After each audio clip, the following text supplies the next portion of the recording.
আমার ভাইরা, আমি বলতে চাই, যারা জুলুম করবে তারাও শেষ হয়ে যাবে, তাদের অবস্থান হবে খারাপ, তাদের অবস্থান হবে জাহান্নামে, তাদেরকে সাহায্যকারী হিসাবে তাদের কাউকে পাওয়া যাবে না। আর যারা ইমানদার হবে, মুমিন হবে, তাদের মরণ হবে ভালো, তারা জান্নাতের মেহমান হয়ে যাবে। বলি সুবহানাল্লাহ।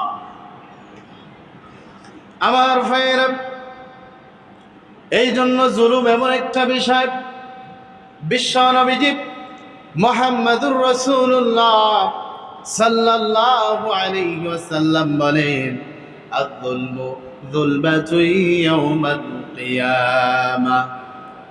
জুলুম হলো কিয়ামতের ময়দানে ভীষণ অন্ধকার হয়ে দাঁড়ায় যাবে। যে মানুষগুলো দুনিয়ার জিন্দেগিতে জুলুম করেছে বা জুলুম করবে সামনে, এই মানুষগুলোর এই জুলুমগুলো কিয়ামতের ময়দানে ভীষণ অন্ধকার হিসাবে হাজির হয়ে যাবে।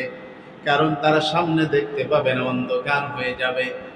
আমার বাবাজিরা, আজকে যদি মানুষ মানুষের উপর জুলুম করে, অন্যায় করে, অত্যাচার করে, অবিচার করে, নির্যাতন করে, নিষ্পেষিত করে, এই যে জুলুম যদি মানুষ এইভাবে মানুষের উপর করতেই থাকে, এই মানুষগুলোর ফলাফল ভালো হবে না।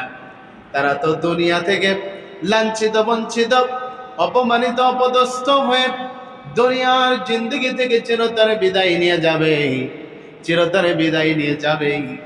এতেই শেষ নয়, দুনিয়ার জিন্দগিতে যে জুলুমগুলো মানুষের সঙ্গে করেছে, মানুষের সঙ্গে অবিচার করেছে, এই জুলুমগুলো করার কারণে, অবিচার করার কারণে, অন্যায় করার কারণে, অবিচার, অন্যায়, জুলুম, মানুষের প্রতি নির্যাতন করার কারণে কিয়ামতের ময়দানে এই জুলুমগুলো মানুষের প্রতি বিশাল অন্ধকার হয়ে দাঁড়ায় যাবে।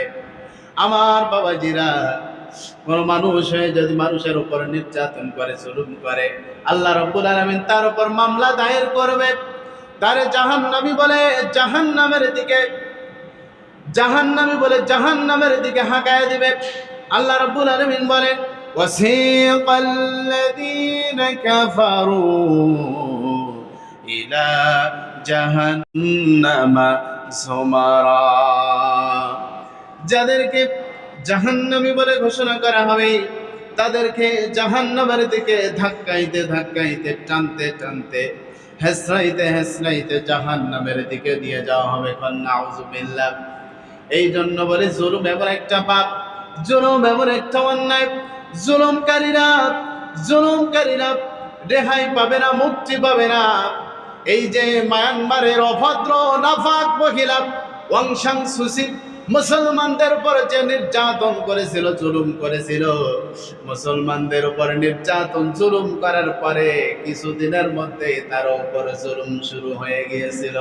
তার মানে এই জুলুম দুনিয়ার মানুষ করেন নাই, এই জুলুম যিনি করেছিলেন, চিল্লায়া বলেন তো মুসলমান যিনি কে? আল্লাহ। আল্লাহ রাব্বুল আলামিন জুলুমকারীদেরকে ছেড়ে দেন না, জুলুমকারীদেরকে ছেড়ে দেন না। আল্লাহ রাব্বুল আলামিন সুযোগ দেন কিন্তু ছেড়ে দেন না।